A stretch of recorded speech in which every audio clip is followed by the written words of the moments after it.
Según un informe mensual del INDEC, la utilización de servicios públicos tuvo un incremento, tuvo un aumento interanual del 2,3% en el mes de abril. Ahí vemos justamente esta trama, con estos datos que les estoy contando. La variación interanual respecto al mismo mes del año anterior fue de un 2,3%, como te contaba. El desestacionalizado, que es la variación intermensual respecto al mes anterior, de un 0,2%. Y la variación intermensual respecto al mes anterior de un 0,3%, a raíz también, bueno, por ejemplo, de la suba del transporte. ¿Pero de qué se trata todo esto? Y vamos a analizar este esquema con Ezequiel Vergara, que pertenece a Consumidores Unidos de Córdoba. Ezequiel, buen día. Bienvenido nuevamente. ¿Cómo estás? A ver, espérate que no te estoy... Ahí está. Ahí te escucho. Buen día.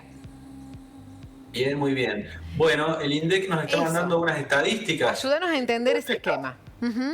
Sí, básicamente se refleja un aparente aumento en cuanto al consumo de servicios. Sí. Esto es interesante analizarlo en el marco también de lo que ha venido ocurriendo con las tarifas subsidiadas. Es decir, pareciera indicar este informe que pese a la disminución en los subsidios que se fue reglamentando en estos últimos años, pese a ello, el consumo se mantuvo e incluso aumentó un poquito. No me parecen índices que hablen de mucha diferencia, pero por lo menos lo que estaría indicando es que no se afectó la utilización de los servicios públicos.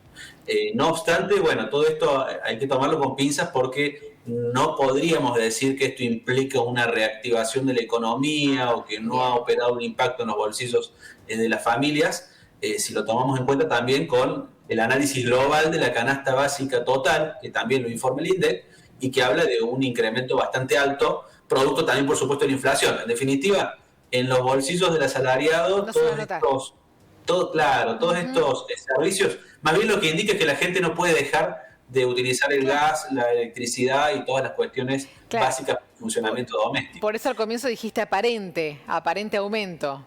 Exactamente, es muy difícil medir, digamos, cuál es el impacto real en la economía de este pequeño aumento, prácticamente, digamos, que se mantuvo el consumo realizado. Creo que también es una buena oportunidad para mencionar a la audiencia cuáles son los derechos de quienes tienen los servicios públicos, que en la Ley de Defensa del Consumidor, a partir del artículo 25, figuran como servicios domiciliarios. A ver, todos los servicios que ofrecen prestadoras que les llegan al domicilio, ¿cierto? En su gran mayoría.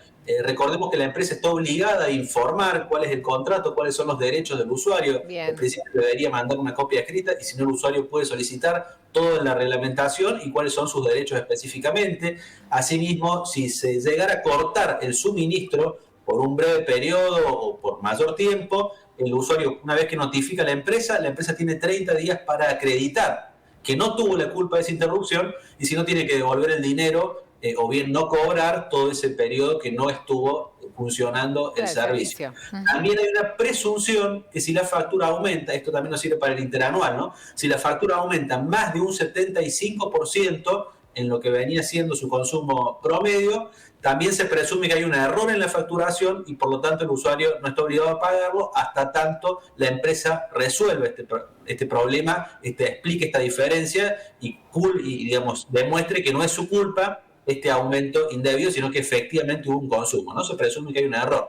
En todos los casos, si la empresa no logra acreditar o no lo hace en tiempo oportuno, el usuario queda libre de toda deuda. También tiene derecho a exigir que en cada factura se le informe que no adeuda nada en relación a consumos anteriores. Muchas veces llegan facturas muy viejas de las cuales el usuario no tiene registro y por eso es importante recordar la obligación de las empresas prestadoras domiciliarias de que de las facturas incluir que no se está debiendo nada anteriormente. Pero mira qué interesante, Ezequiel, lo que estás diciendo, qué importante, porque creo que más de uno desconocemos los derechos que hay como usuario, ¿no? Recordanos dónde se pueden ver, dónde se pueden analizar y tenerlos más cerquita de uno por cualquier inconveniente. Bueno, por supuesto, una base es la Ley de Defensa del Consumidor, que a partir del artículo 25 lo regula específicamente a todos los servicios domiciliarios, pero además estos servicios específicamente todos tienen sus respectivos órganos de control, ¿no? Por parte del Estado, que hay que decirlo también, no funcionan muy bien desde hace mucho tiempo,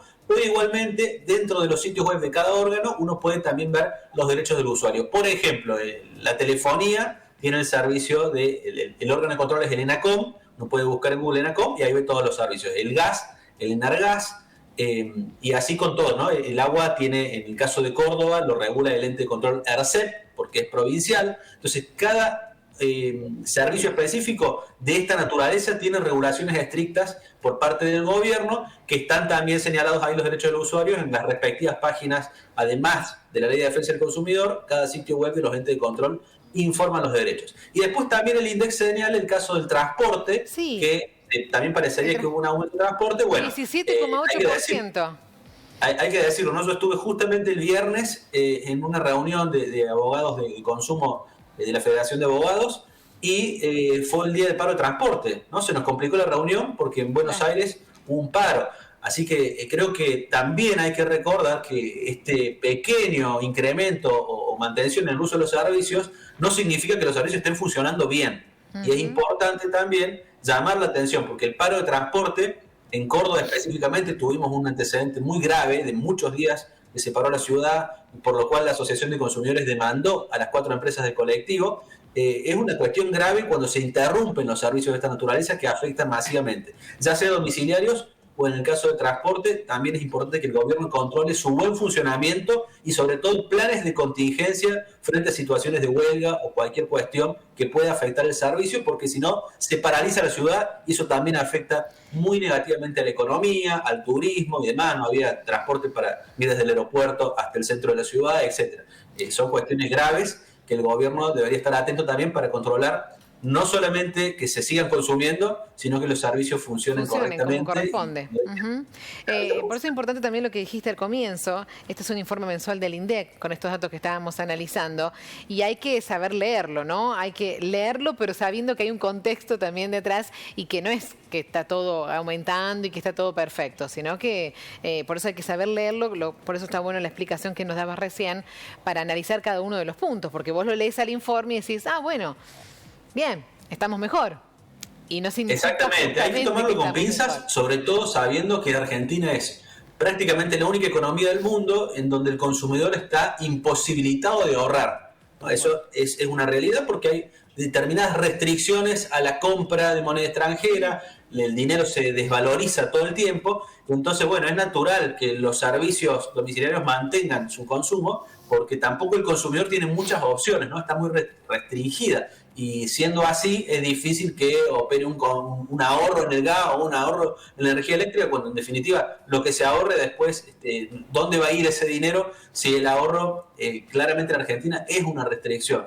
Y por eso estamos hablando de una economía donde hasta que no se estabilicen todos los indicadores, es muy difícil sacar conclusiones respecto de la utilización de los servicios. Pero, en definitiva, está bueno saber que al menos no hubo una baja importante de los servicios, porque si no, eso implicaría que las familias directamente no están pudiendo pagar las facturas, ¿no? de electricidad, cuestiones muy básicas. Y recordemos que también a través de la segmentación, los sectores más vulnerables tienen acceso a los subsidios como venía siendo. Así que en ese sentido tampoco debería preocuparse una persona que esté en esa situación, tiene acceso para que el gobierno pueda subsidiar esa situación particular. Bueno, Ezequiel, como siempre, muy interesante conversar con vos, sobre todo porque nos ayudas a entender mejor las cosas. Así que muchas gracias. No, muchas gracias a ustedes por invitarme. Un saludo. Un abrazo.